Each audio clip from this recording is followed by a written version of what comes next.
Alright, to remind you guys where we're at and bring you up to speed or any new viewers onto the channel, this car is a car that I bought back. It was my first full drive from 6 years ago. I bought it back from a guy in Canberra and it's come home and we're doing a restoration project on it. Last episode, we did a complete gut of the thing, stripped it right down, get stuff sandblasted and repaired. We also did a full Raptor coating on it. And this episode, we're gonna be continuing on with it. And now's probably a good time to remind you that you can win this car. There's a link down below. Head over to the page and find out how to win this thing touring ready. Take it home for yourself.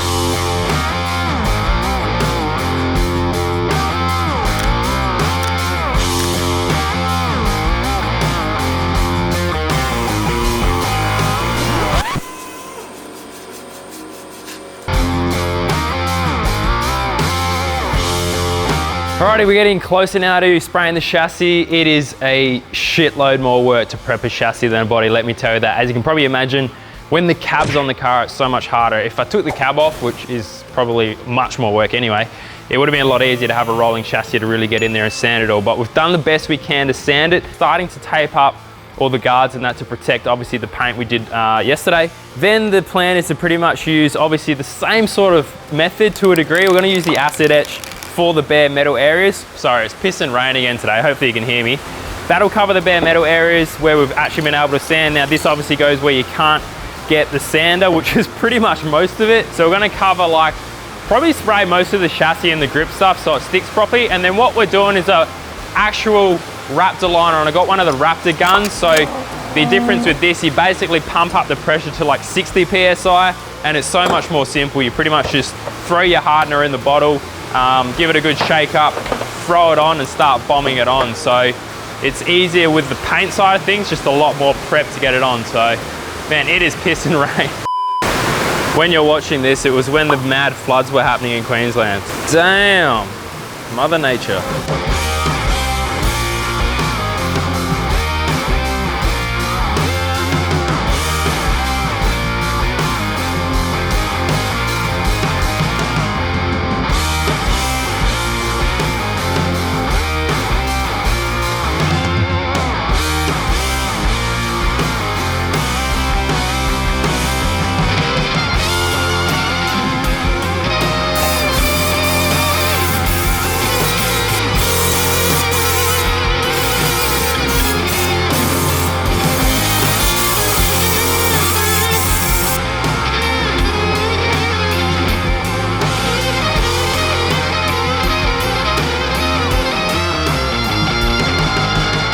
Sweet, all right, we are done. I've just done a couple of coats on the chassis. Wasn't a ton of filming because it's like I was really concentrating. It's one of those things, there's so many little angles in that. I went over a second time even with a can and a light just to get little areas that I couldn't get before, but pretty much most of it's coated. If I spot anything in the sun, I can go back. It's pretty sweet actually. They've got a new product, which is like basically the same sort of 2-pack Raptor in a can. So you don't have to have the full setup, add the hardener. It's got a little thing you hit on the bottom. You can just do little touch-ups and that. So if you do have Raptor and you scratch something or make a mess of it, you can touch up one of those cans. It's pretty sweet. Bodies come up mint, that sort of touch dry. You need maybe 4 or 5 days to actually make that cure properly. Chassis wise, same deal, we'll let it sit for a while. But one thing I will say, it makes an absolute mess. Do not recommend doing it in your workshop. If you're gonna Raptor something, go outside. 100% I'm gonna put a hoist outside in my new shop because like literally blew a plugger. It got that sticky on the floor. The stuff, no wonder it doesn't come off your chassis. I couldn't get my thumb off the floor. Tomorrow. I found a bonnet.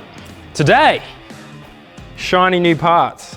As promised, see, I promise and I deliver. Today we're doing suspension and then wheels and tires shouldn't be far off from that. And then I've got to get that smashed window fixed and then interior and then the car's pretty much done. Really just like I said in the last episode, this is the one where all the new stuff goes on. So let's get cracking into it. This is, I'll tell you about it in a sec, but first we've got to unbox everything. So boom, that easy. This is what we got. Now before I take you through all this stuff, let's have a little update and see what we're up to. So see this door was actually off this car 6 years ago, I built it. So the history of the car, I actually bought back my first car, if you missed last episode, 2016, I took it on a trip to Cape York, sold it to a guy, went to Canberra, he had it for like probably 6 years and hardly drove it. It had the same tires on it before I went to Cape, were still on it when I bought it back. And I did buy it back. Some guys on Instagram messaged me and said, Sam, your car's for sale, I found it. Sent him wired money, pretty risky, and then it rocked up on my door as is. Well, not as is, we've done some stuff to it. So the continuation of the restoration project, I've called it, because I'm bringing it back to its former glory. It had pretty much the best of everything on it back then, and we're just kind of replacing it, getting it back to how it used to be. Righto, so suspension wise, this is what we've got. We've gone for Superior Engineering's 3-inch kit. Now I've got slightly smaller shocks to what I've got on the Ute, on the Patrol Ute. Very similar kit though. We've gone the 2.0s, being a lighter car, aluminium block with the LS, and there's not a heap of stuff going on. There's not a massive canopy like I have on the Ute. So, bit of a lighter gear, but we've still got the 3-inch springs and all the stuff to go with it. Upgraded sway bars, we've got some control arms, radius arms, steering arms, everything's upgraded, so it's nice and strong, nice and fresh, nice and new. That's what I'm gonna be throwing in the car today.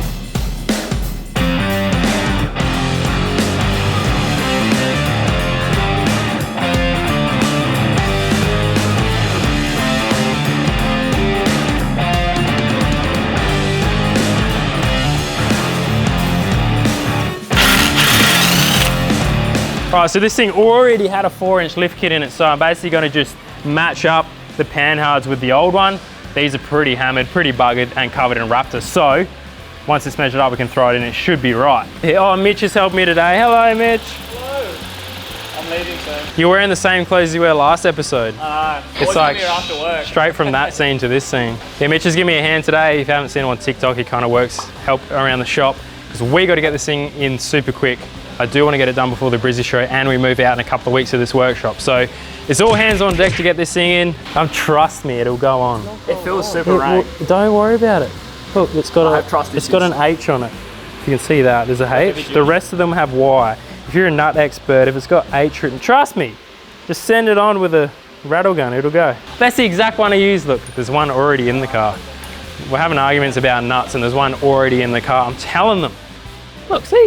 That went on fine. And while I'm pulling these diffs apart, I've taken the chance and took advantage of the diffs being apart to do the brake upgrade as well. So we've got Bendix rotors going on there. It already has braided lines, so that saves us some work there. But it's obviously running the Bendix pads and rotors as well. We're going to be rebuilding the front diff very soon with all the swivel hubs, so we'll do that then. But for the back, it's pretty easy. A few bolts on the wheel nuts and the disc can slide off, slide the new ones on. Isn't that right? Woo! That easy. People are asking, how's the FTE going? Bellissimo. I like to say it's balanced.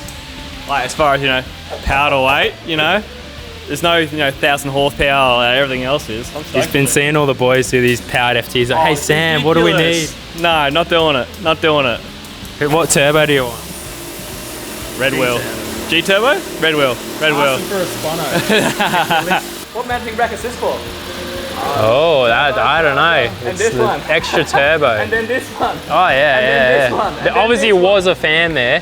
Actually, fun fact, the guy that had it, like when I sold it to him, I didn't do this, but he converted the aircon condenser to the transcooler. So there's actually transmission fluid running through that, even though it's an aircon condenser. It's pretty bogan spec, but you know, it must work.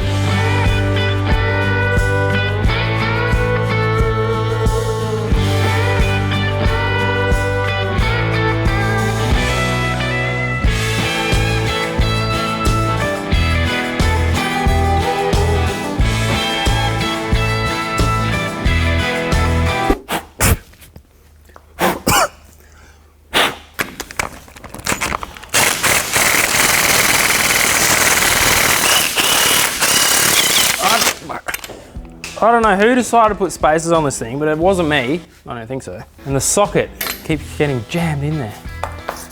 Get a bit of lubricant. All I know is they're coming off. That's better. Straight on the new shit. Where are you going?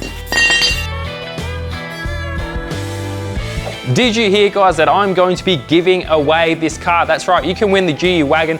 All you gotta do, click the link below. There is a page specifically for it where you can go in the draw to win the car. All you gotta do is grab a shirt or a sticker pack, you're in the draw.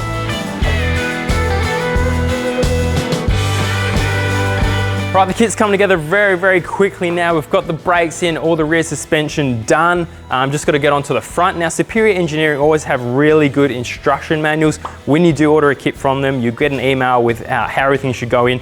And also little tips about putting in. We've used grease where we can on bolts to help water ingress not get in there and rust things. Gives it a bit of lubrication as well so it can go through its motion properly. And also make sure that when you do put a kit in, recheck the bolts after about 500-600 Ks of road driving, because they can slightly adjust things, bed in, and just make sure you re-torque them so they're up to spec. But now I'm going to whack onto the front, steering arms and that to go, and we're waiting on radius arms. So that's the only thing we can't finish off. Once they come in, they're on back order, like 1 or 2 weeks, we should get them in our hands, get all the rest of it done so it's sorted, and then it's just the radius arms and suspension will be done. Things come together real quick now. Whoa, welcome to this week's tech tip. You see what I did there? There's a grenade on the front of this. Big explosions. Anyway, this week's tech tip, we're talking about a very simple but effective product. It is a throttle controller. This is from the guys at Throttle Grenade. Now, I've been running this exact one actually in my patrol for the last probably 6 months. I've done the Cape trip, done a trip to Fraser, and a heap of street driving. And I tell you what, I've used a ton of different settings and it's been absolutely awesome. Now, what am I talking about settings? The whole idea behind these is it changes your throttle response with your electronic throttle in your diesel four-wheel drive, or even petrol, it would probably work as well. Now, what it has is basically a bunch of different settings from crawl mode right up to explode mode, which gives you a different feel on the throttle. Basically what it does is if you kind of put your foot down quarter throttle, it'll think the motor is putting your foot down maybe half throttle or even full throttle to give you that more responsive feel. And it made an absolute difference with my car. It was very sluggish before, but now it has a lot more up and go with a lot less pedal pressure. But in the same sense, it has that opposite effect. So you want to have that crawl mode for if you're doing rock crawling, slow, low range stuff, where if you're too touchy on the throttle, the thing jumps around, you get a bit of foot slap going and she starts bouncing around. What this will do will actually control your throttle so you have a lot more control when it comes to that slow rock crawling, and you can really get your vehicle over with minimal wheel spin and a heap more grip. So if you do want to get a Throttle Grenade from the guys, I do have a discount code actually. This is rare for me, but I'm super stoked to have the discount code. Use code BNB. I'll put a link down below if you want to grab yourself a Throttle Grenade. They are super cheap and definitely worth the money. It feels like your car has more power, even though it technically doesn't. Trust me, whack one of these in, it'll be a completely different car. Anyway, back to the episode. If you want to check them out, link down below, use that code BNB, and your car will be an absolute different animal. Trust me.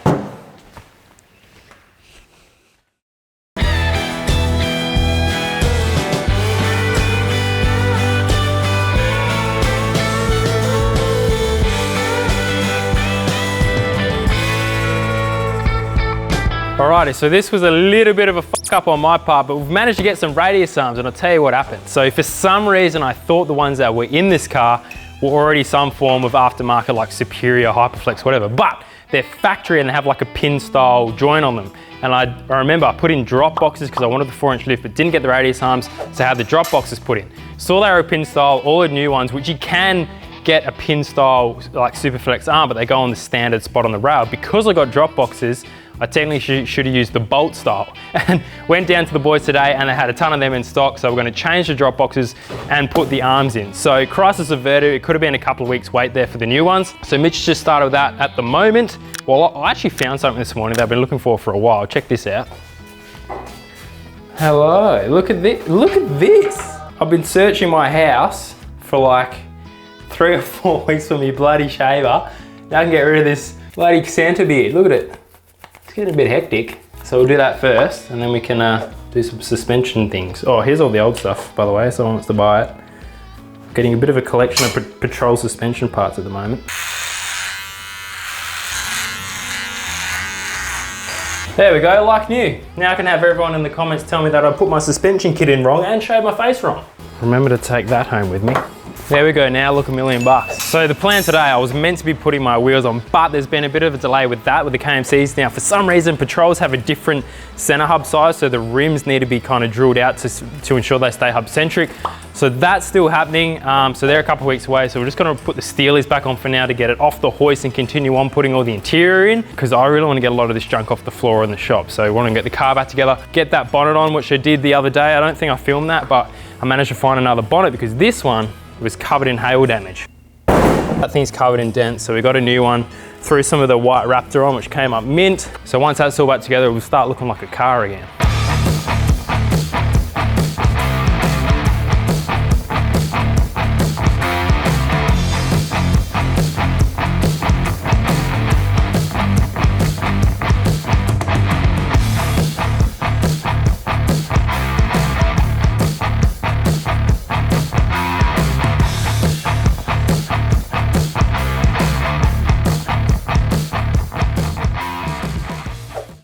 You have just entered the 5th dimension. And I say the 5th dimension because we have a bit of time travel going on. While this has been happening, there's been a massive gap, and I'm not gonna say too much now because there'll be a video coming soon about me moving workshop. So I'm in the midst of that. There's a new place coming and that's happening in the background, but I'm not gonna let anything out about that just yet. So we have to continue with the wagon build at home in the old 6x9. I mean, you know, it's a decent sized shed, but I don't have a lot of my tools and equipment, and obviously the hoist as well. But we're pretty much done the hard yards on this thing. So today, I'm gonna get the interior back together, get that sorted, and then we'll wait on the last few little shiny bits and pieces to finish off the outside of this thing. So let's get to it.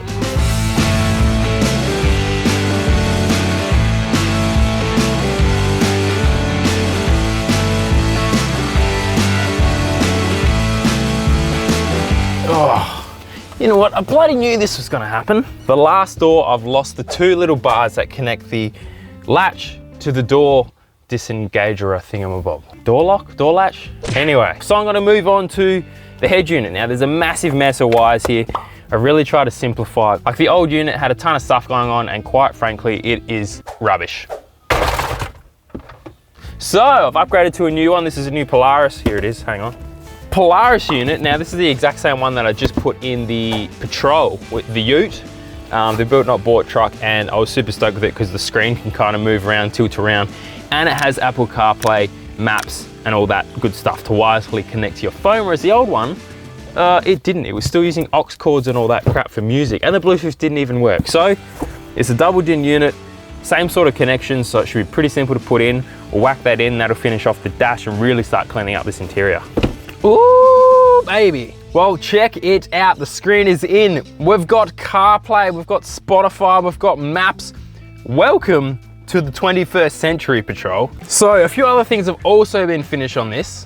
Door cards, check. The moldings are done. Headlights are in, grills in, headlights, oh, almost in. I did go to the Wreckers though and get a freshie for the broken one. Snorkel, check. Pretty much every car I own in my driveway leaking oil. Check. So a few of the little jobs are done, but I just picked up the bull bar and rear bar from powder coating. Decided to do them in both black. Now I did put up a poll, it was sort of 50-50 between whether to go black or white, so it's been white before. Decided to go black this time to match the rear bar as well. The flares are sort of questionable at this point. I started painting them, cleaning them up. They weren't looking terribly great, so I might try throw some plasti dip or something on there just to clean it up and take the eye off it, or may have to get some new ones, but they're kind of expensive. Plus, the rims still haven't arrived, and I'm not quite sure of the offset because I've gone some deep dish neg 38 offset wheels, so I'm worried I'll chuck them on. If I get some wider ones, they'll be too wide, or if I use the standard ones, they're too narrow, so I'm kind of waiting on the rims to get the guards on. But bull bar and rear bar will really finish the thing off and make it look like a completed car, and then the outside is pretty much done, and then there's a little special surprise going on the roof, which should arrive in the next day or two. That's V8 power. Now is actually probably a good time to remind you guys that you can win this car. Right now, you can go over, there'll be a link down below to the website to basically enter the competition. You literally just buy a shirt or a sticker pack and you get a free entry as part of that, and the car will be given away, so it's super simple. I didn't really know what else to do with this, so I thought the best thing to do is let one of you guys take it home with you. Got the V8 twin lock, the big 4-inch lift, and almost a new set of flares and wheels, but we'll get to that. I promise you the car's finished, I promise you. Check out the website, you'll see the finished result.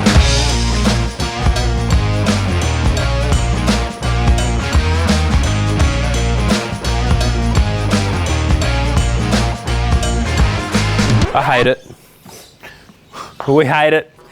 So I don't know what's going to happen, but we just put the bull bar on. It looks horrendous in black. It was so much better white, but I put a post on Instagram. Should I go black or white? And it was like 50-50, and I said, it was black before, let's go. I mean, it was white before, let's go black. But we're thinking with the number plate, a fair lead, a sticker, like we can break it up. I think it's just because it's so black at the moment. So we'll see what happens. It may stay, it may go. But it all depends on, I guess, Instagram responses and suggestions. I mean, that's black. That's all black. The Patrol's black. Why doesn't that look any good? I think it's because, maybe it's just because no bonnet. I've been looking at the car for so long with a white bull bar on, I'm just not used to it. So let me know, comment down below, do you like it black or white? Because it may still just be black as is and I could change it, but I want your opinion because it's a big call, it makes a massive difference. And you need to tell me because remember, you can win this car. So it's not for me, it's for you. If you prefer it a different color, you tell me now, because you can win the car and you can have it the way you want it rather than this crap. Actually, when the flares go on, they'll be black. It might sort of all tie in. I don't know. We've got a black flare. Yeah, well, I just mentioned that, how we're gonna redo these or do something. It's not been painted yet or whatever. Oh, it's coming together. You might be right, actually. It's definitely got a black and white theme going on. All right, let's put the rear bar on. That's the safe option because that's definitely staying black. And we'll think about this front one. Let me know, comments below.